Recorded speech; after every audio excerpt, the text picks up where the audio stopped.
Christian దేవుడు ఏమన్నా చర్చిలకు వెళ్తే మిగతా దేవుళ్ళని తిట్టమని ఏమని చెప్పారా? చర్చి ఫాదర్స్ ఏమని చెప్పారా?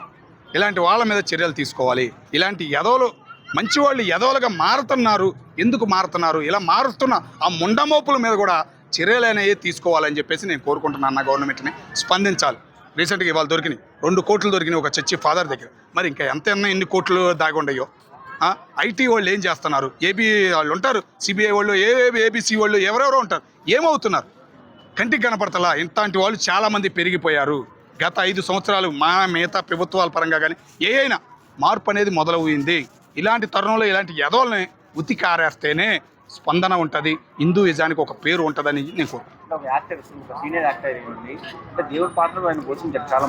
శివుడు పాత్ర పోషించాడు, ఎన్నో పాత్రలు పోషించాడన్నా. ఆయన చర్చికి వెళ్తున్నాడే నేను లైట్కి తీసుకున్నా. కానీ ఇలా దేవుణ్ణి విమర్శించేలాగా ఎందుకు తయారవుతున్నాడు? జ్ఞానం అనేది లేదా?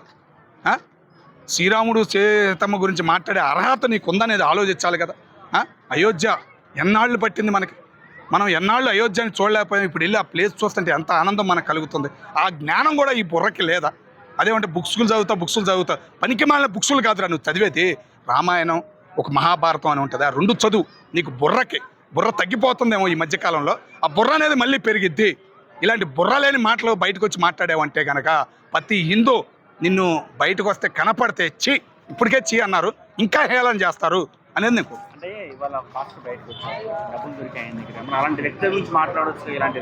చాలా మంది ఉండారన్న, అలాంటి దొంగలు చాలా మంది ఉండారు. మాట్లాడొచ్చుగా. నేను అడుగుతుంది, నేను ఇందా చెప్పింది కూడా అదే కదన్నా. ఇలాంటి దొంగలు సైకోలు ఎంతో మంది ఉండారు.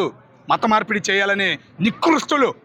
ఒక హిందువుగా పుడతామంటే మహా అలాంటి హిందువులను మార్చేస్తుంటే మన అలాంటి వాళ్ళకి కూడా బాధేస్తుంది. ఇలాంటి పనికిమాలిన నీచుళ్ళు, ఇలాంటి వాళ్ళకి డైరెక్టర్లు కానీ, నిర్మాతలు కానీ, మిగతా సినిమా హీరోలు కానీ ఎందుకు అవకాశాలు ఇచ్చారు?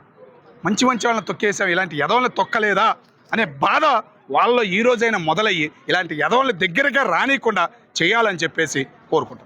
సనాతన ధర్మం అని చెప్పుకొని కొంతమంది పవన్ కళ్యాణ్ లాంటి వాళ్ళు ఇలాంటి వ్యక్తుల మీద ఎందుకు స్పందిస్తారన్న? కంపల్సరీగా స్పందిస్తారు. రేపు ఎల్లుండ ఆడు క్షమాపణ చెప్పకపోతే కనుక ఆడి మీద రియాక్షన్ అనేది గట్టిగా ఉండిద్ది. ముఖ్యంగా తెలుగు రాష్ట్రాల్లో ఉన్న మేధావులు కానీ, బీజేపీ నాయకులు కానీ అందరూ స్పందిస్తారని చెప్పేసి నేను అనుకుంటున్నాను. చాలా మంది సాధువులు, పీఠాధిపతులు కూడా చాలా మంది ఎందుకు సైలెంట్ కూర్చుంటారు? ఇలాంటి పూర్తి వీడియోలు రావట్లేదన్నా, ఏదో 2-3 వీడియోలు వస్తున్నాయి. అయ్యే కామన్గా ఎవరో వాళ్ళు ఫోన్ చేస్తున్నారు, తొక్కేస్తున్నారు. అది ఏదో ఏం మాట్లాడాడు అనేది క్లారిటీగా ఉండట్లా. ఎందుకని మొన్నటిదాకా సినిమాలు తీశాడు, మన శివుడు పాత్ర బాగా పోషించాడు ఆయన. మరి అట్లాంటి ఏదోకే రాముడు గురించి తెలీదా, సీత గురించి తెలీదా? ఏం మాట్లాడుతున్నాడు? వాళ్ళ గురించి ఎందుకు వీడికి?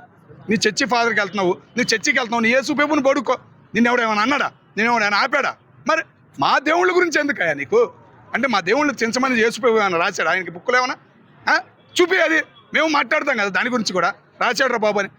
మరి ఏంటంటే పనికిమాలిన ఎదవల వల్ల ఆ దేవుని కూడా తిట్టే పరిస్థితి మన హిందువులకి తీసుకొస్తున్నారంటే మనం ఏమనుకోవాలి?